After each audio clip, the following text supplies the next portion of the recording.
이제 오늘은 우리의 노력이 의미가 없지 않은 이유에 대해서 한번 얘기를 해보기에 앞서서 우리가 뭔가 노력을 할 때 단순한 반복이 굉장히 해롭다. 왜 해로운가에 대해서 얘기를 해보려고 합니다. 자, 이거는 부정행동 강화라고 하는 거에 대해서 한번 얘기를 먼저 해볼 필요가 있어요.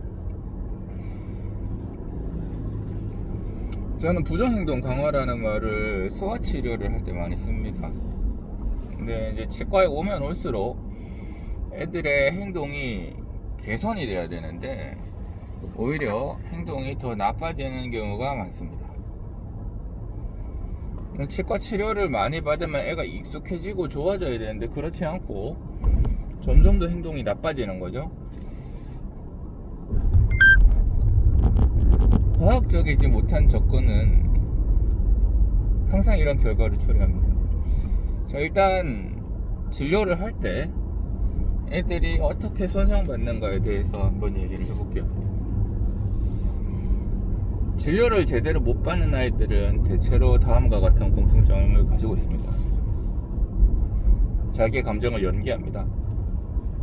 꾀병을 부르는 거죠. 들어오면 처음부터 징징대요. 으행 하고 무서워서 눈물을 흘린다기보다 되게 가식적인 눈물을 흘립니다. 저는 가식적인 걸 굉장히 싫어합니다. 애들이 가식적인 눈물을 흘릴 때 굉장히 짜증이 나요. 본인이 감정 연기를 하고. 그 다음에 저는 네가 잘못됐다는 것을 명확하게 지적합니다. 바로 돌직구 던져버리는 거죠. 그리고 그런 애들은 두 번째 특징이 옆에서 아빠 또는 엄마가 와서 계속 달래줍니다. 사실은 이게 문제의 핵심입니다. 애가 감정적인 연기를 하는 거는 첫 번째 행동, 부모가 옆에서 계속 달래주는 것들에 대한 부차적으로 발생되는 문제예요. 그러니까 애들이 가식적으로 행동하는 것은 얼마든지 고칠 수 있는데 부모들을 바로 잡는 게 어렵습니다. 그러니까 애가 엑스레이 찍는데 엑스레이가 뭐 다치는 것도 아니고 옆에서 엄마가 와가지고 하나부터 열까지 다 수발을 들어줍니다. 그러면은 애가 계속 엄마한테 짜증을 냅니다. 애는 엄마한테 짜증을 내고 있고 또는 울고 있고 엄마는 계속 괜찮아 괜찮아 괜찮아 그런 얘기를 반복하고 있습니다. 괜찮지 않죠? 사실은 한 개도 괜찮지 않습니다. 애는 네가 이런 식으로 계속 우는 게 잘못됐다라는 사실을 명백하게 고집받을 필요가 있어요. 그리고 계속 이런 식으로 행동하면 페널티가 발생한다. 선생님이 너를 혼낸다 라는 사실을 조직시킬 필요가 있습니다. 그걸 부모가 차단하는 거죠. 그럼 거기서 얘기가 끝납니다. 부모를 교육시켜야 됩니다. 지금 이런 식으로 하는 건 부정행동 강화다. 애는 계속 자기 감정을 연기하고 있고 실제로 아픈 행동이나 그런 게 아님에도 불구하고 계속 부정적인 행동을 하고 있고, 그런데 그런 경우에 부모가 달래준단 말이죠. 애가 울면 자꾸 떡을 주는 거예요. 울면 떡 주니까 애는 계속 울죠. 당연히 울면 떡이 나오니까. 우는 아이 떡 하나 더 주면 안 되죠. 우는 애한테는 떡을 뺏어야죠. 있던 떡도 뺏어야 되는데 그렇습니다. 그래서 그 중에 부모들이 저한테 짜증을 내는 경우가 있어요. 그러니까 자기의 감정이 상했다는 거지. 자기는 애한테는 아무런 효력을 발휘하지 못하지만 저한테 짜증을 내는 겁니다. 부모는 왜 내 애한테 그러느냐. 이제 저는 대응을 해야죠. 당신 애가 소중할수록 제가 더 많이 행동을 해야죠. 당신 애가 소중해서 치료를 받는 거면 치료를 잘 받아야 될 거 아니냐. 그렇습니다. 그러면 이제 부모가 하는 말은 그럼 난 어린이치과 가면 되지 뭐. 어린이 치과 가면 되죠. 어린이 치과 가면 행동이 나아질까요? 주정차 위반 단속 안 나아져요. 구간입니다. 소아치과 원장님들 소아 되게 싫어합니다. 부모들이 소아치과 원장님들이 치료를 하려고 하는 거 옆에서 콩나라 판나라 막 이렇게 하면 그 사람들도 사람인데 자기가 원하는 입장에서 원활하게 치료를 하고 싶지, 옆에서 콩나라 판나라 애 시중 다 들어주면서 그렇게 치료를 하고 싶을까요? 전혀 그렇지 않습니다. 그렇죠. 강력한 제재가 필요하죠. 그래서 부모들한테 얘기를 합니다. 이거는 계속 애가 자기의 감정을 연기할 때는 내가 아니라 당사자인 부모가 야단을 치는 게 가장 효과적이다. 그런데 오히려 거꾸로 돼서 부모가 해야 될 일을 내가 대신하고 있는데 거기에서 제재를 하게 되면 여기서 얻는 건 아무도 없다. 얘는 계속 부정적인 행동만 강화되고, 여기서 챙기는 거는 부모의 알량한 기분밖에 없어요. 내 애 건드리지 마라, 난 내 애 수호자다, 이거밖에 없어요. 사실은 수호자가 아니고 애를 망치는 길이죠. 그렇게 얘기를 합니다. 제가 물론 애를 직접적으로 망친다 이렇게까지는 얘기를 안 하지만, 이런 식으로 하면 애가 1살 2살 먹어감에 따라서 점점 더 네 말을 안 듣는다, 당신 말을 안 듣는다, 뱃속에 배 아파서 나왔다고 다 부모가 아니다, 올바른 방식대로 가르쳐야 된다, 그렇게 얘기를 합니다. 실제로 그렇습니다. 나중에 되면 애가 부모를 때려요. 애가 점점 나이가 들고 부모의 말을 안 듣는 순간이 옵니다. 지금은 5살 6살이지만 조금 있으면 걔가 15살 16살이 되잖아요. 부모보다 힘이 더 세지는데, 그러면 이때까지 부모는 자기가 반추했을 때 올바른 행동을 계속 보여왔냐? 아니죠. 애가 나쁜 행동을 하는 걸 계속 방치하고 보호한 거죠. 한 개도 떳떳할 게 없는 부모죠. 그렇습니다. 그래서 우리가 치료를 할 때는, 반복적인 행동을 할 때는 이유와 원칙이 있고 그 방식이 다소 터프하거나 또는 지금 당장 결과를 못 보더라도 그 방식을 고수해야 될 필요가 있어요. 애들도 그렇습니다. 저 애랑 기싸움 합니다.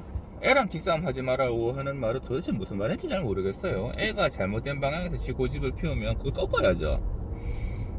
걔는 아직 사회 경험이 부족하니까. 그럼 본성이 나쁜 애는 아닐 거니까. 잘못된 방향으로 고집을 피우면 꺾어야죠. 살인범이 난 계속 사람 살 죽일 거다 하면서 고집을 피우고 있는 거 꺾어야지. 그거를 애 기죽이, 그럼 무슨 말이에요? 애는 기 죽어도 됩니다. 애는 기가 죽더라도 올바른 방향으로 자라는 게 훨씬 중요해요. 그래서 이러한 부모의 잘못된 편향은 애들을 상당히 손상시킵니다. 시간이 들더라도 애한테 사실은 부모 교육하는 거죠. 그래서 저는 애가 아무리 진상 부려도 소아치과로 애를 전원시키지 않습니다. 오히려 제가 고치고 개선시켜야 될 대상이고 누구보다 저의 손길을 필요로 하는 사람이라 생각하지 소아치과로 리퍼는 안 합니다. 근데 제가 리퍼하는 경우가 있어요. 시술상의 어려움 때문에 리퍼하는 경우는 없고요. 부모가 제 말을 너무 안 듣는 경우, 그런 경우는 리퍼를 합니다. 원래는 그 부모랑도 자리 잡고 앉아가지고 얘기하고 싸우고 그래야 되는데, 저도 이제 나이가 있고 다른 봐야 될 환자도 많기 때문에 그런 시간 낭비를 하고 싶지 않아요. 그런 경우에 소아치과를 리퍼합니다. 당연히 소아치과에서도 그런 사람 싫어할 것 같습니다. 제 생각에. 뭐 여튼 그런 경우를 제외하고는, 그래서 저희 병원에 왔다가 부모님들이 제가 말씀드리는 걸 이해하고 저한테 전적으로 맡겨주면 애들은 100% 치료를 잘 받는, 나중에 부모들도 편해해요. 자기들이 편해합니다. 와갖고 던져놓기만 하면 되는데 누가 애들 옆에 와갖고 손잡아주고 계속 이거 달래주고 그러고 싶겠어요. 치과 한 번 올 때마다 전쟁이야. 집에서 오르고 달래고 이거 사준다 저거 사준다 해요. 그게 아니라 치과 간다 하면 애 그냥 쫄쫄쫄 따라오고, 본인은 그냥 대기실에서 핸드폰 하고 있고 애는 그냥 던져놓으면 치과에서 치료받고 나와가지고 헤헤 웃으면서 집에 가는 걸 원하지, 누가 막 오르고 달리고 하는 거 있겠어요. 자기의 알량한 얘기의 주제는 그게 아니라, 우리가 어떤 행위를 할 때 과학적인 방식으로 하지 않으면 계속 부정적인 방식대로 자기 편한 대로 하게 되면 반복하면 할수록 결과가 점점 더 부정적이 됩니다. 애를 계속 달래주고 애는 계속 울고, 그거 점점 강화시키는 거예요. 부정행동 강화. 수영으로 얘기를 들어볼게요. 수영에서 우리가 생각하고 디자인한 현재 상태에서 이상적인 폼이 있어요. 언어올소독스라고 해서 좀 자기 그러한 형태대로 하지 않고 좀 이상하게 수영하는 사람도 있습니다만, 대체로 1000명 중에 999명은 우리가 디자인한 이상적인 형태대로 수영을 해야 이상적으로 잘 나갑니다. 누구한테나 잘 적용할 수 있는 거죠. 예. 그래서 코치가 필요하고 레슨이 필요한 겁니다. 요렇게 수업할 때 요러한 자세로 요렇게 해서 나가야 올바르게 나간다. 코치님이 올 때마다 자세를 잡아주고 그렇게 해야 될 필요가 있는 거예요.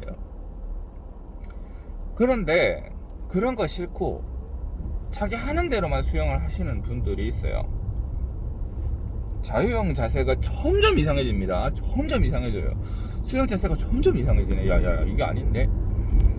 그런데 그럴 수밖에 없죠. 왜냐하면 수영장에 와서 좋지 않은 폼으로 자기 편한 대로만 계속 수영을 하기 때문에 그래요.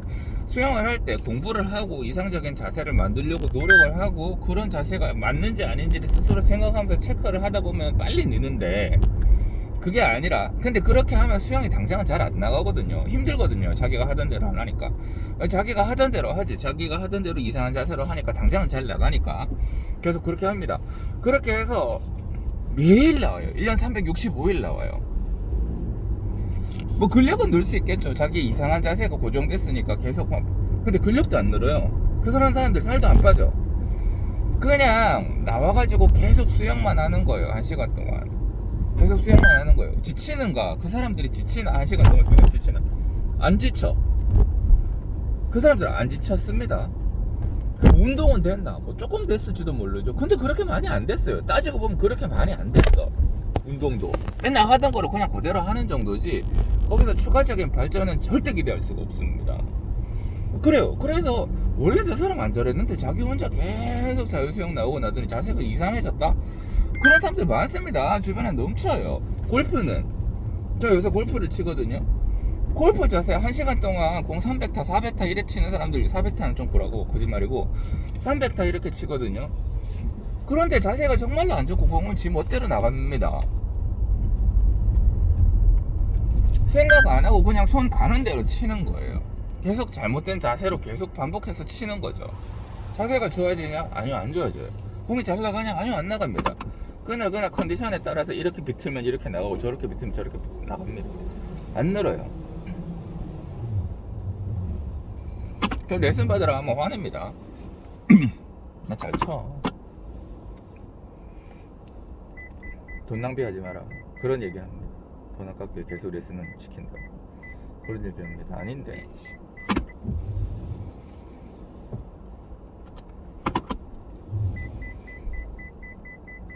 느리게 천천히 배운다라는 말을 저는 되게 싫어해요. 될 사람들은 그렇게 느리게 배우지 않습니다. 다른 사람들이 볼 때 훨씬 빨리 배웁니다. 모든 일을 조금씩 하고 뭔가 자기의 생각이 터져서 더 나아갈 수 있는 그 시점까지의 불을 가열하지 않는 거예요. 물을 끓일 때까지 끓여야 물이 끓는데 하루에 5초 가열하고 내일 또 5초 가열하고 모레 또 5초 가열하고 그 다음날 또 5초 가열하고 1000년을 가열해도 물은 안 끓어요. 느리게 천천히 배운다는 말을 저는 좋아하지 않습니다. 빡세게 천천히 배운다는 말은 그게 맞죠. 빡세게 해야 조금씩 느니까. 근데 다른 사람들이 볼 때는 엄청 빨리 늘어요. 재능이 있다? 아니요, 그런 거 아닙니다. 그 사람은 자기가 생각하는 거예요. 계속 생각하면서 뭔가를 하고 있는 거예요. 이게 제일 중요해요. 우리가 뭔가를 할 때 계속 생각해서 뭔가를 하는 게 제일 중요해요. 그래서 느리게 천천히는 일이 이루어지지 않습니다. 안 터져요. 뭔가가 물이 끓지 않아요. 계속 생각하면서 해야 됩니다. 계속 생각하면서 오늘도 의미 없는 행동을 반복하고 있지 않은지 본인이 생각해 봐야 돼요. 부정적인 행동을 계속 강화하고 있지는 않은지를 생각을 해야 돼요. 아마 그럴 거예요. 아마 그러고 있을 거예요. 올바르지 않습니다. 단순한 반복 이런 것들은 전혀 의미가 없습니다. 생각을 계속 해야 됩니다. 계속 생각을 하고 이 자세가 올바르다고 생각이 될 때까지 해야 됩니다. 그리고 올바른 자세인데 근력이 부족해서 아니면 체력이 부족해서 이런 것들은 반복에 의해서 잡아줄 수 있어요. 다시 한번 강조하지만 계속 생각하지 않으면 안 됩니다. 의미 없는 반복만 하게 되는 겁니다.